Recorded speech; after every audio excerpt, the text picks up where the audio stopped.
Alright, welcome back to Impromptu Tutorials.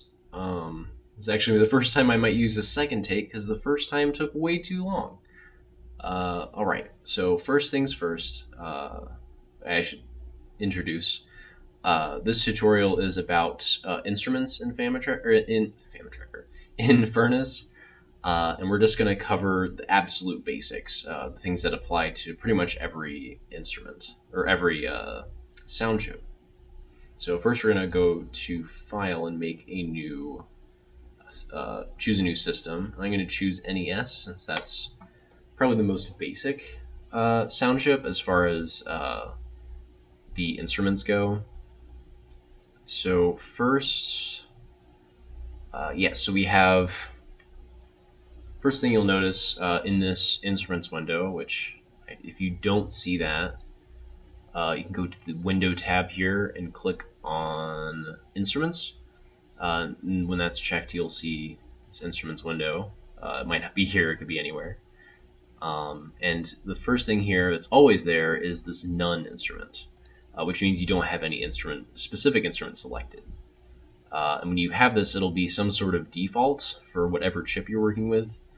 In this case, it'll just play this pulse channel at max volume, and that's about it. Or the triangle channel as well. And if I go right, so if we want to actually use an instrument, just click this add button here, and that'll create an instrument for whatever we have selected. If I go into this sample channel, for example, and hit plus, it'll make a sample instrument. We're not going to deal with that though, because samples really deserve their own video, wavetables as well. But yeah, so if you double click on this, it'll open up the instrument editor, and you can see all that. Right, so first things first, you have this sequence macro. There are three types of macros. There's sequence, ADSR, and LFO. I'm going to do my best to explain these as briefly as possible. As its name implies, this one has a sequence of values that it'll essentially give to whatever parameter this is. So in this case, it's the volume. If I increase its length, I see a bunch of zeros. If I try to play notes, it'll play silence, which makes sense because what I'm telling it here is to be quiet, basically. If I have some volumes here, or some values, it'll have a decay. Or if I go the other way, start quiet and get louder, it'll kind of fade in. And there's some other things in here. If I click down here, there's a loop. It'll loop this section, or I can have it loop just these last three. I can't hear it as well, that's what it's doing. Or if I do something like this, fun fact, you can actually right click on this to draw straight lines. It's a little odd, but it comes in handy. If I have that, you see this will loop the whole thing. But if I click in this string of values here, and I add a slash, see this little square pop up, this is the release. So what happens when I play a note is that it'll it'll come down here, and once it gets here, it'll stop, and it'll play that value until I tell it to, or I let go of the key on my keyboard. Then it will go down, it'll finish the rest, and then release. Or you can actually use the loop with this as well and have it loop the first start, or the start of your sequence here, and then when you let go, it'll finish it. So that's the sequence macro. The ADSR, this one's a bit complicated, so I'm going to do my best to explain it as simply as possible. So you have a lot of values here. These first two represent your lowest value and your highest value. So in this case, the 0, silence, and 15, which in this case is as loud, the loudest volume possible. The other thing to note is that these go in order. So essentially, it'll do this thing first, this thing second, third, fourth, fifth, etc. This first thing, let me do this real quick. Just I'll explain why in a minute. This first thing is attack. So it's how quickly we're going from this first note to this second note. So if I have it low, it'll kind of fade in. If I have it high, it'll just start at the end, basically. I'm going to skip over this one for a second. This is decay, which it gets quieter over time. With lower values, it'll decay slower. With higher values, it'll just instantly go down as fast as it can. Sustain. This one, well, as the name implies, it will hold out a value. And where the slider is dictates when it does that. So the slider is really indicating sort of you can think of it as a percentage or a value. Essentially, it dictates where in between these two it'll start the sustain. So if you have it at the top, it'll start it at the top, the loudest in this case, the highest value. If you do at the bottom, it'll just sustain at the bottom, which isn't very useful here.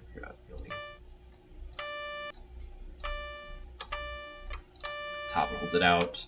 Middle, it'll go through and it'll sustain partway through.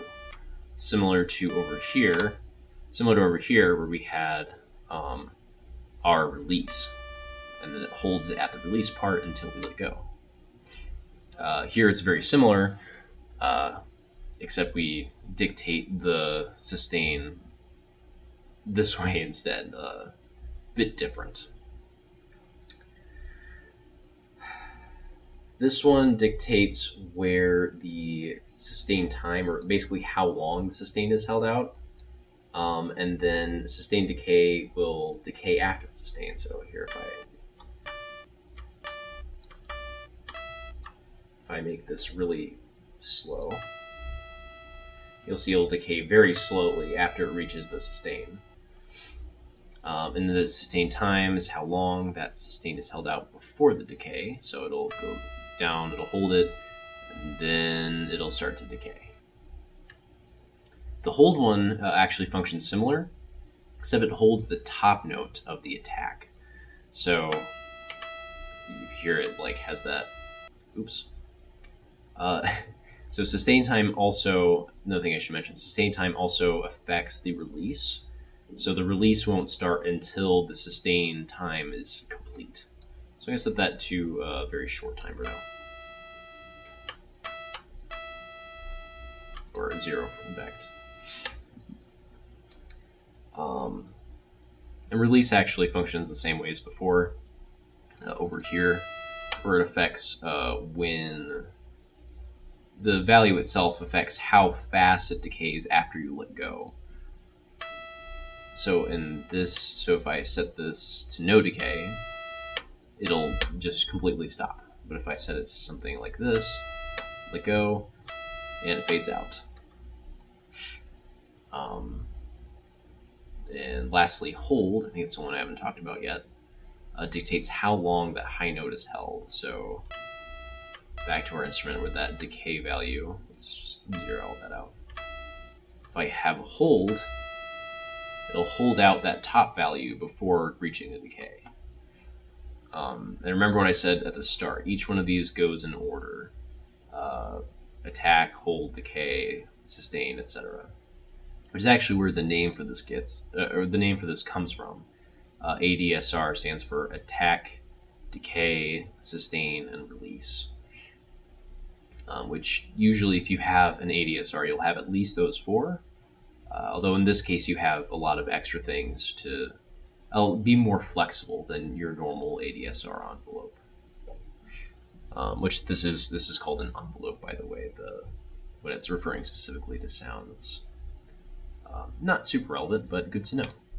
Last, we have an LFO, which stands for a low frequency oscillator. All you need to know for that is that it's going So similar to before, these two represent the lowest value and the highest value. Speed represents how fast we're going to bounce. So LFO bounces basically back between these two values. The speed represents how fast we're going to be doing that, how fast we're bouncing. The shape represents how we bounce. So triangle is going to be very linear. So we're going to start at the lowest, we're going to go up, and then down, and then up, and so on. Saw, we're going to go up, and then shoot back down, and then go up, shoot back down, and then so on. Square, we're just going to stay at one, and then drop down to the other one, and then stay at the other one, and keep going. And then the phase selects where in that we start. So triangle, usually you're going to start at the bottom and go up and then down. But if you have this halfway in the middle, you'll start at the top and then work your way down and then back up. And of course, you have the end. It'll actually start at the bottom again. So to hear that in action, you have, let's see if I can do this right, you have speed to something. And then that's triangle fading in and out. Have in the middle here. We'll start at the top and then keep going. This one will go up, then down. It'll up and restart. Same with, and then the square wave will just turn on and off, back and forth. And of course you can increase the speed.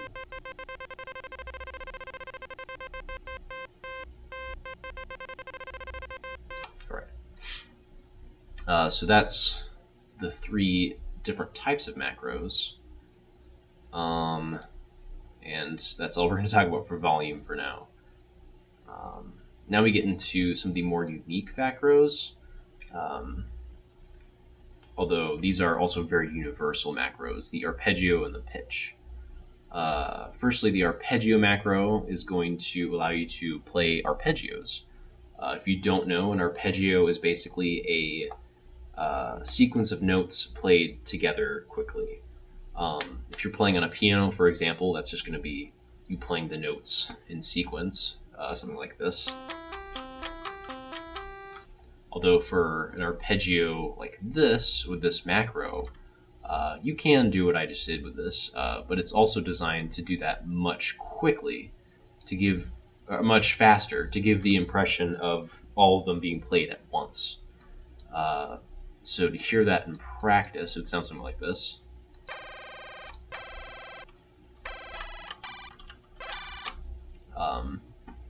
Which has its uses. It's usually for playing chords on one channel, which otherwise is pretty impossible.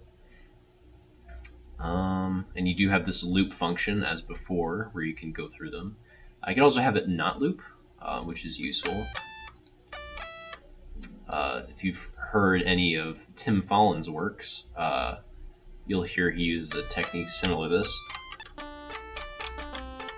You can kind of adjust the way the start of it sounds, or if you want to get the true Follin experience, you do this. Oops, let me set this up a little bit.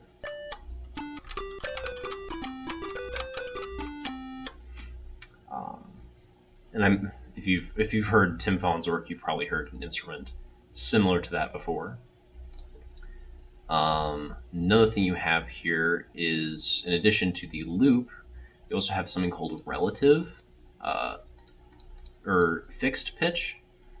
Or rather, this is relative pitch, this is fixed pitch, where if you have the fixed pitch, it'll play that note, precisely that note that you have, and then it'll keep going. So for example, I could have it play A1, which is that really deep note you're hearing. Oh, I forgot to mention this before. This allows you to change the delay and the step length, where the delay will basically hold out the first value. It'll stay on that, and then it'll go on to the second one, where the delay is how long it's staying with the first.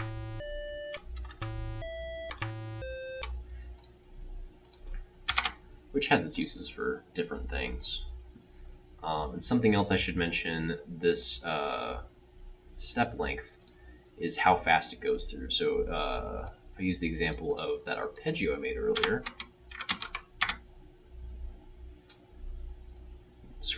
and down with this slider, by the way, very important. If I have it loop through, very fast, of course. If I have this slowed down by a lot, then you'll hear each of the a lot easier to hear them because of how it slows down what it is. If you want to know what this number actually represents, it's the number of ticks that each one lasts. So usually each one lasts 1 tick, where the tick is like related to your speed value. I can't remember if I mentioned this previous tutorial, so I'll give a quick footnote now. Each tick, your speed, so you have your row here, right? And the row has a speed, how fast you go through it.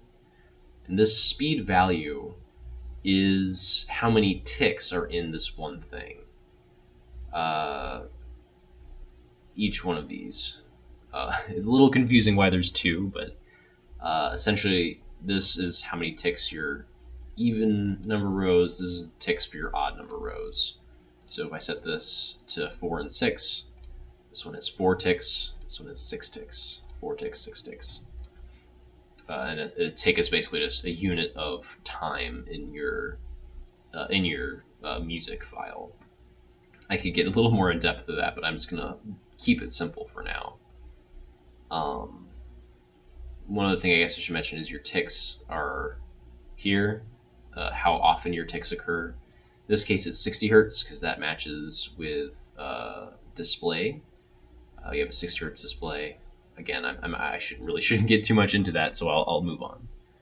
So yeah, as you hear, it slows down. If I go back to 1, it's fast again.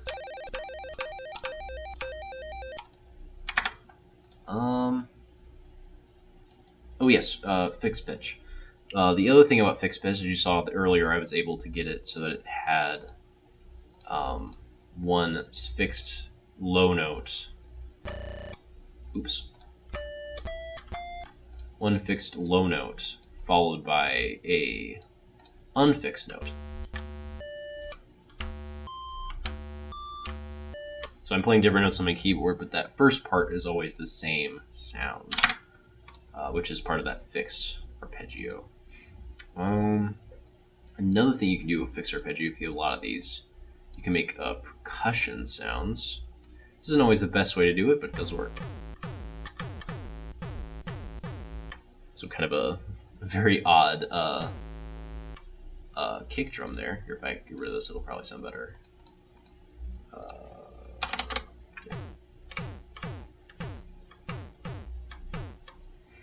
So that's one way you can make percussion, is by having these fixed pitches. The nice thing about it is regardless of what note you're playing, it'll always be the same.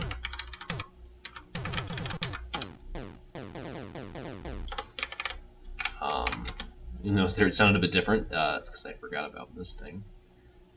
Just a quick explanation. This one affects the duty cycle of your pulse channel here. So if I reset this to nothing, this will sound like that. So basically affecting the timbre of your note.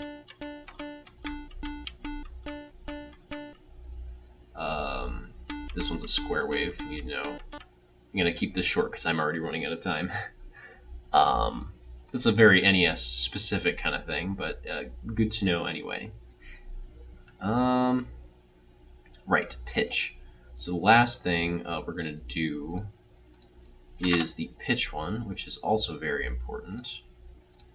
It's mostly going to be used for percussion or some other effects.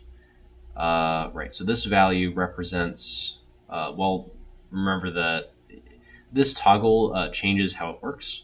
With this toggle off, as it is now, this value represents a distance from your starting note, or whatever note you're playing. So if I do something like this, and have it loop, kind of a crude vibrato.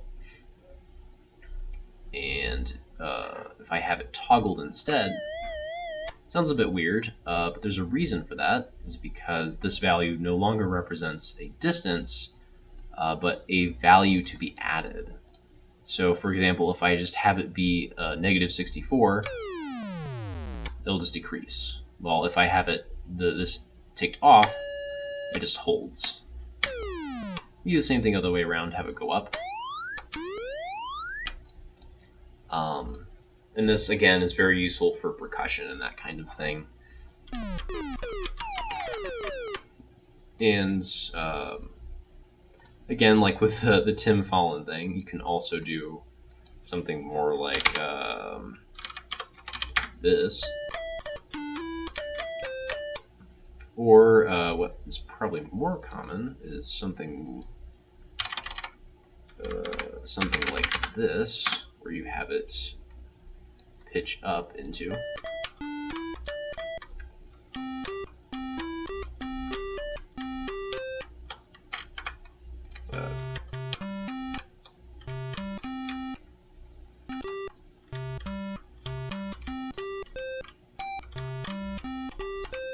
If you know the Mother soundtrack, it's a similar technique.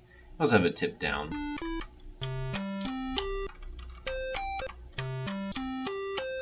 Doesn't sound the same, but similar effect, albeit different. Those are really the main uses for the pitch channel there, or the pitch macro rather. And something important to keep in mind is that each macro will always have the different macro types, as well as this step length and delay, which also can have its own uses depending on what you're trying to do. And there are some other things here like phase reset, though it's not the most important thing. If you need to know, it resets your thing. So if I do this and have it repeat, it'll make a click. If I have it really reset really fast, it'll have a very cool sounding effect, which sounds really good with a pitch slide actually.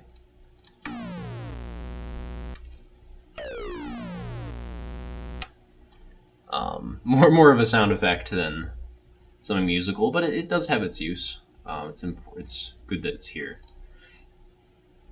Right, so I think that covers everything with macros.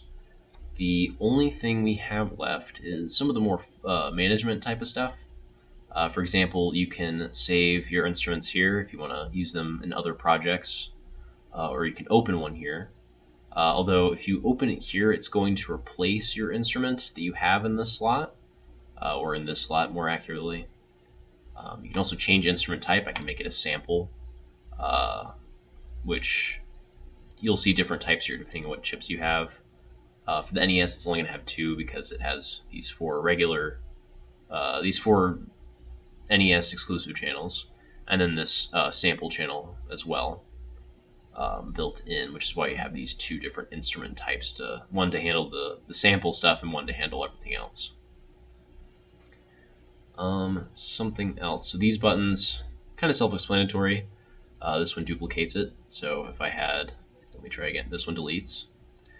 If I have this, I can click the duplicate button and it'll be the exact same. If I change that one, this one will be what it was. If I have another instrument here, and something unique, I can also change the order of the instruments. And actually, if I have notes on here,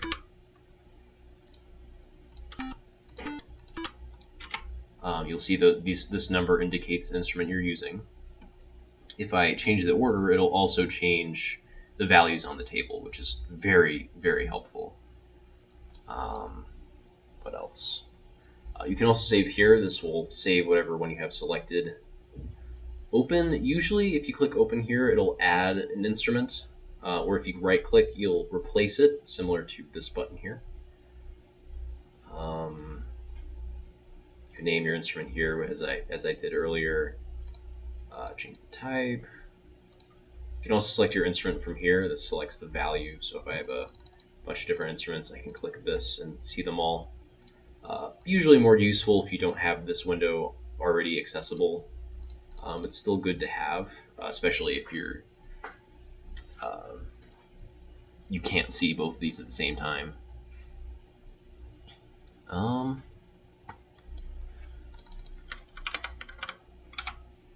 think that covers about everything, at least as far as instruments are concerned. Not sure what I'll be covering next time.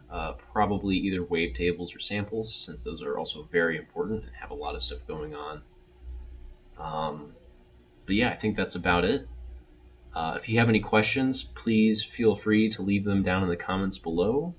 Or if you want to hop on the Furnace Discord channel, there are people who would happily answer your questions there.